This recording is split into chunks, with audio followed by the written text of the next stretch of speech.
दुख तो ज़्यादा है लेकिन फ़क्र भी है। घोड़े वाले उनको 200-300 रुपया एक चक्कर का देते थे, जिस पे वो अपने मजदूरी से अपना घर चलाता था। कभी उसमें 300 भी मिल जाते थे, कभी 2 चक्कर लगे तो 600 भी मिल जाते थे और कभी खाली भी वापस आ जाते थे। चट्टान की तरह आपका बेटा उन आतंकवादियों के हथियार को पकड़ के ये बोल रहा था कि ये हमारे मेहमान हैं, इनको मत मारो, और दूसरे आतंकवादी ने आपके बेटे को गोली मार दी। जी, इसी बात की फ़क्र से मैं इस वक्त भी मेरे आंखों में उतने आंसू नहीं हैं।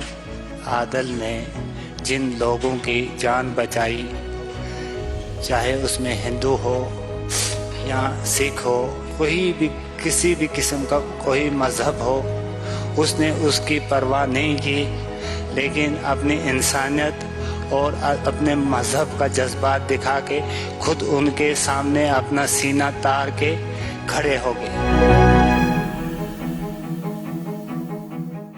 ਇਹ ਸਾਡੇ ਮਹਿਮਾਨ ਨੇ, ਇਹਨਾਂ ਤੇ ਗੋਲੀ ਨਾ ਚਲਾਓ।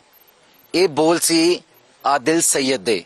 ਇਸ ਵਕਤ ਅਸੀਂ ਆਦਿਲ ਸਈਦ ਦੇ ਪਿੰਡ ਦੇ ਵਿੱਚ ਮੌਜੂਦ ਹਾਂ। ਹਪਤਨਾੜ ਇਹ ਪਿੰਡ ਹੈ ਔਰ ਘਰ ਦੇ ਵਿੱਚ ਗਮਗੀਨ ਮਾਹੌਲ ਹੈ, ਕਿਉਂਕਿ 22 ਅਪ੍ਰੈਲ ਨੂੰ ਅੱਤਵਾਦੀਆਂ ਵੱਲੋਂ ਪਹਿਲਗਾਮ ਦੇ ਵਿੱਚ हमला किया गया और इस हमले दौरान तकरीबन 26 लोगों की मौत हो चुकी है और कई जने जख्मी हुए ने। पर जदों अतवादियों वालों बेकसूरां निहत्तियां दे उत्ते गोलियां चलाईयां जा रही सी तां पहलगाम दा ही एक नौजवान, पिंड हपतनाड़ दा नौजवान जो अतवादियों दे सामने चट्टान वांग खड़ गया और कहा उसने कि ये साडे मेहमान ने, इन्हां दे उत्ते गोली ना चलाओ। और हथियारबंद जिहड़े अतवादी सी उन्हां ने आदिल दे उत्ते गोली चला दी और आदिल दी मौत हो गई। और इस मौत तो बाद असीं उन्हां दे पिंड पहुंचे हां। परिवारक मैंबरां च सोग दी लहर है। पिंड वासी इत्थे पहुंच रहे ने, उन्हां दे पिता जी साडे नाल मौजूद ने, असीं गलबात करदे हां। क्या नाम है सर? सैयद हैदर शाह। आपके बेटे की मौत हो गई, आतंकवादियों के सामने चट्टान की तरह वो खड़ा हो गया और उसने कहा ये हमारे मेहमान हैं, इनके ऊपर गोली मत चलाओ, लेकिन किसी दूसरे आतंकवादी ने आपके बेटे के ऊपर गोली चला दी। क्या जज्बात हैं, क्या सोच रहे हैं इस वक्त, क्या जहन में चल रहा है? जी, दुख तो ज़्यादा है लेकिन फ़क्र भी है। मैं आपको सारा ये जो सारी स्टोरी है, मैं ये पहले से ही आपको बताऊंगा कि क्या हुआ है।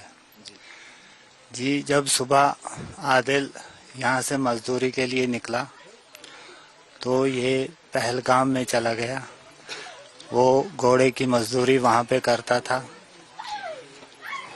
लेकिन घोड़े उधरी के होते थे, पहलगाम के।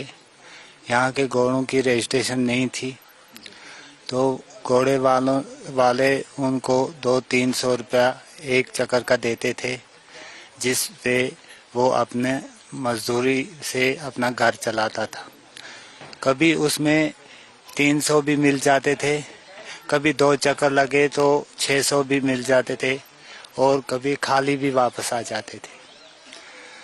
लेकिन जिस दिन 22 अप्रैल को आदिल घर से निकला तो वो पहलगाम चला गया, तो फिर 2 बजे तक हमें कोई मालूम नहीं हुआ कि ये कहाँ है, कैसा है, क्या काम कर रहा है, कहाँ पहुँचा है।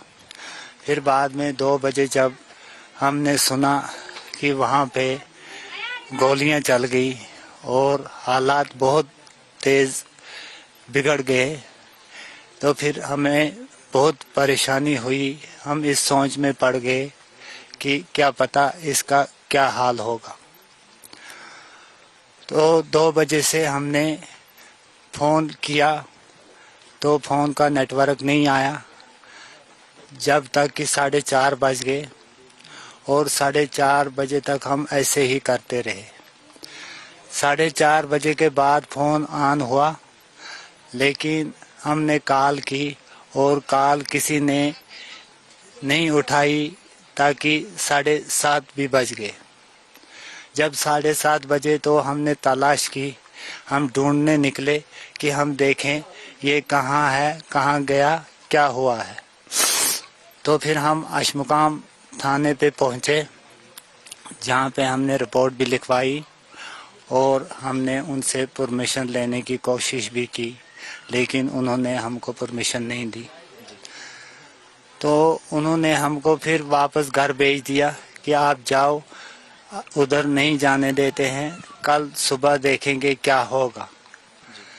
तो जब हम लौट के वापस घर आ गए तो घर में हम बहुत परेशानी से ना बैठ सके, ना कहीं जा सके, लेकिन फ़ोन की कोशिश से हमने वहाँ का पहलगाम का पता लगाया कि वहाँ पे गाड़ियाँ चल रही हैं, वहाँ खुल गया है।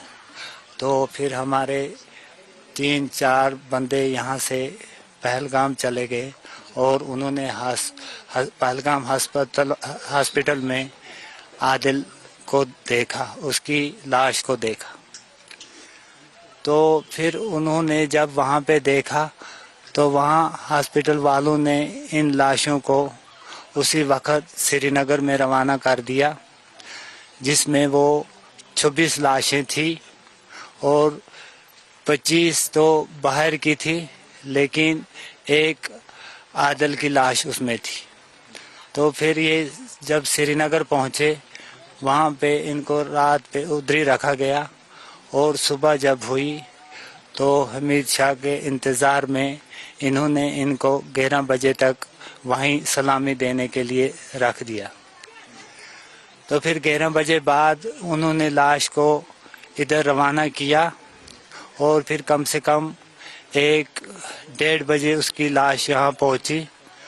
तो फिर हमने उसका जनाजा किया और उसको सुपुर्द खाक कर दिया। आखिरी बात कब मुलाकात हुई आपकी? जी, आखिरी बात यही मुलाकात है कि सुबह जब यहाँ से निकला तो इस वरांडे पे उसने कहा कि आज मैं मजदूरी के लिए जाऊँगा। तो हमने कहा कि जाओ, लेकिन बात यह है कि उसके पहले 3 दिन सिर्फ बारिश थी और तीसरे दिन के बाद जब धूप हुई, वो धूप ऐसी तेज़ रोशनी निकली, वो धूप तो रोशनी निकली लेकिन हमारे लिए अंधेरा निकला है 22 अप्रैल को। जहन में क्या चलता है, क्या सोचते हैं आप?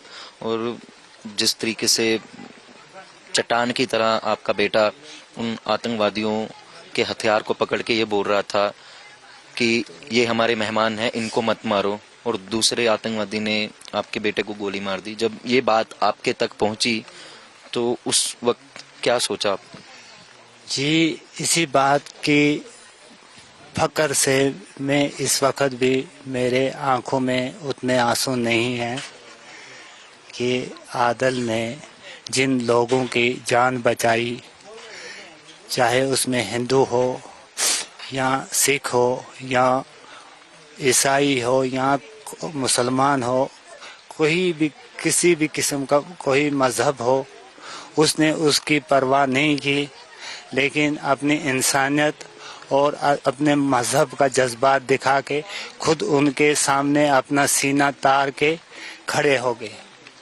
आपके कितने बच्चे हैं? ये सबसे बड़ा था आदिल? हाँ जी, आदिल सबसे बड़ा बेटा था, लेकिन इससे छोटे 2 बेटे और भी हैं। जो वो आदिल से छोटा है वो भी मजदूरी करता है जाके उधरी पहलगाम में, और जो उससे छोटा है वो घर में ही थोड़ा बहुत काम कर लेता है। आदिल कितने समय से पहलगाम जा रहा था? यहाँ से काफी दूर है पहलगाम, और जैसे आप बता रहे हैं कि 300-400 दिहाड़ी मिलती थी, तो कैसे गुजारा होता था घर का? जी, उसमें तो उसका किराया भी यहाँ से 50-60 रुपया और उधर से भी 50-60 रुपया लग जाता था, लेकिन हम ऐसे ही अपना गुजारा उन्हीं पैसों पर कर लेते थे। कितने सालों से मेहनत मजदूरी कर रहा था आदिल? जी, ये तो हमारा बचपन का काम है। मैं भी पहले जाता था, लेकिन पहले यात्रा गुफा पे होती थी और हम घोड़े लेके जाते थे। अब आज भी हमारे पास वो उनके कार्ड मौजूद हैं। और आदिल जब से ये टूरिस्ट शुरू हुआ तो तब से आदिल भी पहले उधर गुफा में भी जाता था और इधर टूरिस्ट के साथ भी ऐसे मजदूरी करता था। शुरू से आदिल इतनी दिलेरी वाला था, इतनी दिलेरी थी, इतना जज्बा था, चाहे वो काम करने को हो या फिर घर में परिवार के साथ मिलना जुलना, शुरू से उसके अंदर ऐसी दिलेरी थी? जी उसके अंदर बचपन में ही ऐसी दिलेरी थी कि उसके जो यहाँ पे हमारे हक हमसाया हैं उनको भी इसका पूरा पता है कि आदिल कैसा दिलेर था और ये गलत के साथ इसका कैसा सलूक था। लेकिन आदिल ने पूरा सबूत कर दिया वहाँ पे भी कि मेरा